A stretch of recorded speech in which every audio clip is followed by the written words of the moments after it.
మనోజ్, నువ్వు నా బిడ్డవి. లక్ష్మీ ప్రసన్న, విష్ణువర్ధన్ బాబు, మనోజ్ కుమార్. నిన్ను ఎలా పెంచానురా నేను? అందరికంటే నిన్నే గారాబంగా పెంచానురా. నీకే ఎక్కువ ఖర్చు పెట్టి చదివించాలని ప్రయత్నం చేశానురా. నువ్వు ఏది అడిగినా నేను నీకు ఇచ్చానురా. కానీ ఈ రోజున నువ్వు చేస్తున్న పని బిడ్డల గుండెల మీద తంతారంటారే, అలా తన్నేవరా. మనసు ఆవేదనతో కింగిపోతుందిరా. నేను మీ అమ్మ ఏడ్చుకుంటున్నావురా. జర్నలిజం ఉన్నది లేనిది, లేనిది ఉన్నట్టు రాస్తున్నారా. నువ్వు నన్ను కొట్టడం ఏంట్రా? నా బిడ్డ నన్ను తాకలా. ఇద్దరం ఘర్షణ పడ్డాం కొన్ని కారణాల వల్ల. ప్రతి ఫ్యామిలీలోనూ ఉంటాయిరా ఇవి. లేనివాడు ఎవరైనా ఉంటే ప్రపంచంలో ఒకరున్నారేమో, 1% ఉంటుందేమో. అటువంటి వాళ్ళ ఇంటికి వెళ్ళి కాళ్ళు గడిగి నిద్ర పూసుకోవచ్చు.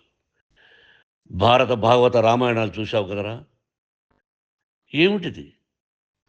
మీ అమ్మ ఎంత కుమిలిపోతుంది ఈ రోజున హాస్పిటల్ చేరింది.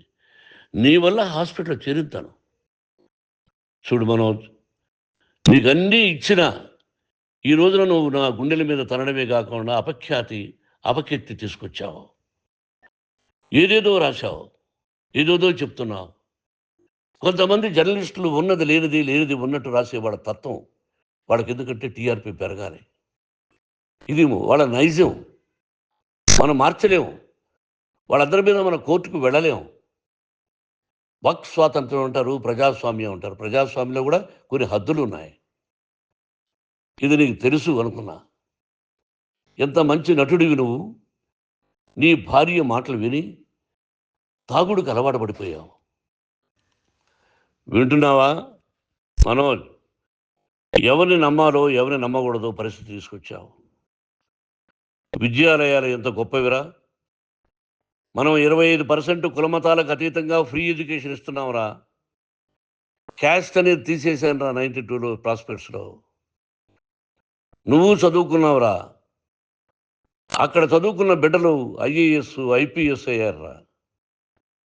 ఎంతోమంది గొప్పవాళ్ళు అయ్యారురా. నువ్వు నటుడుగా ఎంతో గొప్పవాడివి. తాగుడికి అలవాడబడి నువ్వు నీ భార్య ఇంట్లో బిహేవ్ చేస్తున్న విధానం ఆ భగవంతుడు సర్వేశ్వరుడు తెలుసు. భగవంతుడు చూస్తున్నాడు రా. నేను తప్పు చేసినా, నువ్వు తప్పు చేసినా, ఎవరు తప్పు చేసినా. ఎంత అవకాశం ఇచ్చావు మాట్లాడుకునేదానికి అందరికీ. ఇన్ని సంవత్సరాల్లో మన విద్యాలయాల్లో ఒక్క తల్లి కానీ ఒక తండ్రి కానీ ఏమైనా చెప్పారా?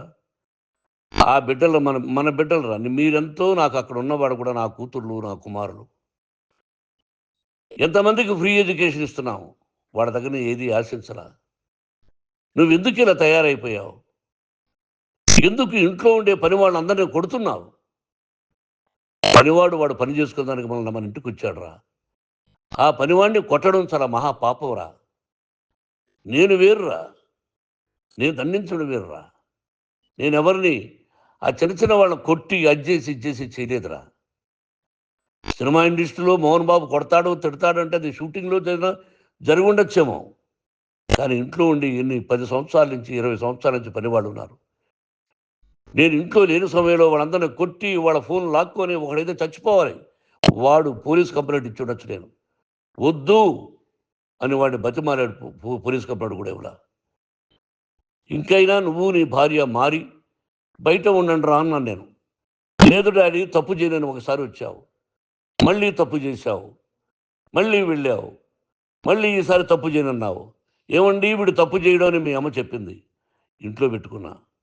మళ్ళీ నువ్వు చేస్తున్నది, ప్రతిరోజు నువ్వు తాగుతున్న విధానం నీకే తెలుసు. ఇది ప్రజలు నమ్ముతారా లేదా అనవసరం నాకు. నేను నీకు చెప్తున్నా, ఇంతటితో ఫుల్ స్టాప్ పెట్టాలి. 3 రోజుల నుంచి రకరకాలుగా రాస్తున్నప్పుడు నా మనసు ఆవేదనతో ఉంది. మళ్ళీ చెప్తున్నా, Mohan Babu university is greater than temples. Greater than temples. బిడ్డలను కాలేజీలో చేర్చుకునే ముందు చెప్తారు, అన్నయ్య ఎంత ఉంది యూనివర్సిటీ రూల్స్, ఇది మా పద్ధతి, మీకు ఇష్టమైతే చేర్చండి. గవర్నమెంట్ బిడ్డలను గవర్నమెంట్ ఏమి ఇస్తుందో ఇంత పర్సంటేజీ వాళ్ళకు కూడా మీ దగ్గర ఎందుకు డబ్బు తీసుకుంటున్నాం అంటే దానికి అర్థం పరమార్థం చెప్పాము. దొంగతనంగా తీసుకోలేదు. ప్రతిదానికి చెక్కులు ఉన్నాయి. అది అకౌంట్ ఉంది. దానిలో తప్పులు జరిగితే డిపార్ట్మెంట్ ఉంది.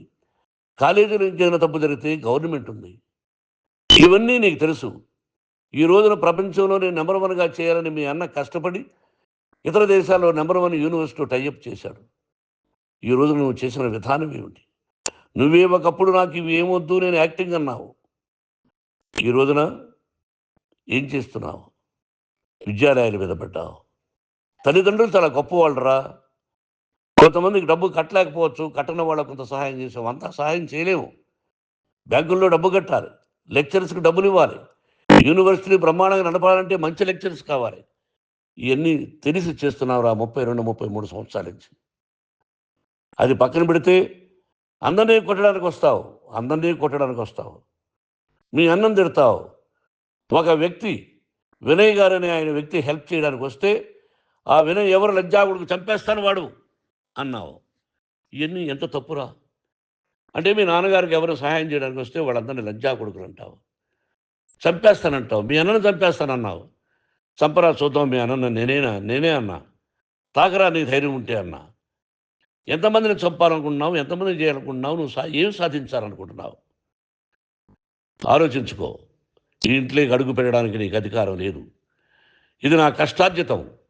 మా నాన్నగారు 10 రూపాయలు 10 పైసలు కూడా ఇవ్వలేదురా. మంచి జన్మనిచ్చాడు మా నాన్నగారు. మద్రాసుకు వెళ్ళి వీధుల్లో అడుగు తిన్నాను రా. ఒక పూట కూడా భోజనం లేకుండా అడుగు తిన్నాను రా. న్యాయంగా మోహన్ బాబు తిడతాడు కొడతాడంటారు కానీ మోసగడనం లేదురా. నీట్ పార్లమెంటేరియన్గా బయట వచ్చాను రా. నువ్వు నా పరువు ప్రఖ్యాతులు మంట కలిపావు. ఏమిటి నేను చేసిన అన్యాయం? నీకు జన్మనిచ్చాను. అదా నేను చేసిన పాపం. అందుకే ఇది నా ఇల్లు అన్నావు నువ్వు. నీ ఇల్లు కాదు. నీ కష్టార్జితంతో నువ్వు సంపాదించుకున్న ఇల్లు నీది. ఇది నా డబ్బు, నా కష్టార్జితం. నా కష్టార్జితంలో నేను పిలిస్తేనే మీరు ఇంట్లోకి రావాలి. అటువంటిది పోగొట్టుకున్నావు నువ్వు. ఆస్తులు అంటావా? ముగ్గురికి సమానంగా రాయాలా లేదా అది నా ఇష్టం. ఆస్తులు ఇస్తానా, లేకపోతే గంగపాలు చేస్తానా, లేకపోతే ఎవరికైనా దానధర్మాలు చేస్తానా, అది నాకు సంబంధించిందిరా. నా కష్టార్జితం రా. మీరు చేస్తున్న విధానం గుణగణాలు కావాలరా. మందు తాగచ్చురా. ఎంత తాగాలి? నేను కూడా 1 or 2 పెగ్స్ తీసుకుంటా. ఇది తప్పు కాదు, జనానికి తెలియాలి. నా డబ్బు ఇది. తాగి ఎవరిని కొట్లా. తాగి నేను తింటున్నా. అది ప్రజలకు అక్కర్లా. నేను తప్పు చేస్తేనే ప్రజలకు కావాలా. ఇవన్నీ ఉన్నాయిరా.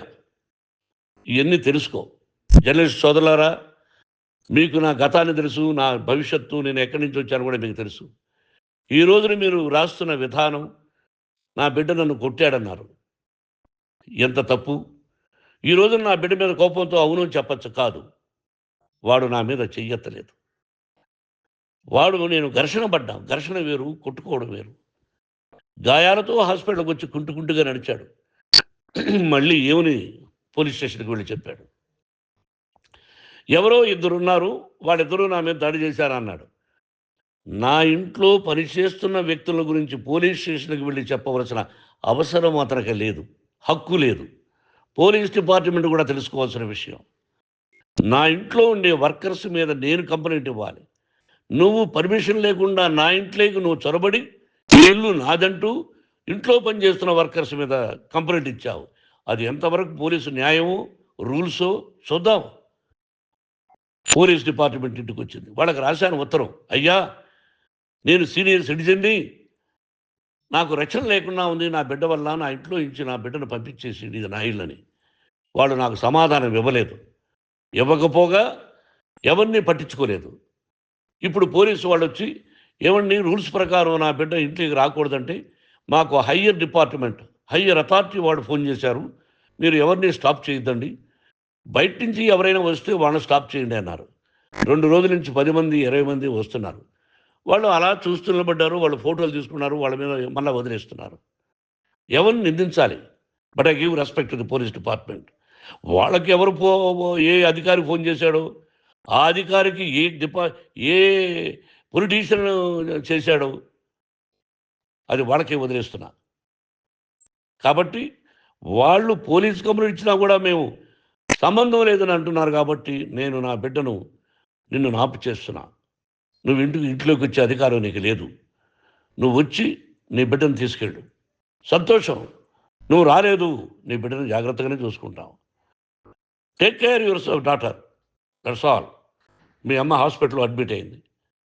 రేపో ఎల్లుండో మీ అమ్మను పిలిపించి బాగైన తర్వాత ఇదిగో నువ్వు నీ కొడుకు బిడ్డను తీసుకెళ్ళి వాడికి అప్పచెప్పని చెప్తాను పోలీసు వాళ్ళ ఆధ్వర్యంలో. ఇది 100% జర్నలిస్టు సోదరులారా, పులి స్టాప్ పెట్టండి. మీకు కుటుంబాలు ఉన్నాయి, మీ యజమానులకు కుటుంబాలు ఉన్నాయి. మీ కుటుంబాల విషయాలు, మీ యజమానుల కుటుంబాల విషయాలు మేము ఎవరు జోక్యం కలుగు చేసుకోవాలా. మేము నటీనటులం. మాది తప్పుంటే నటుడుగా నన్ను ఫెయిల్యూర్ అని రాయండి, నా నటన బాగలేకపోతే రాయండి. బట్ ఇంటి లోపల సందులో నుంచి చూస్తూ తప్పు చేస్తున్నామని ఉన్నది లేనిది లేనిది ఉన్నట్టు రాయకండి. మీకు నా హృదయపూర్వక నమస్కారాలు. ఇన్ని రోజులు హృదయపూర్వకంగా ఎంకరేజ్మెంట్ చేశారు. ఆ ఎంకరేజ్మెంట్కు నమస్కారం చేసుకుంటూ I love you all. I love you police department.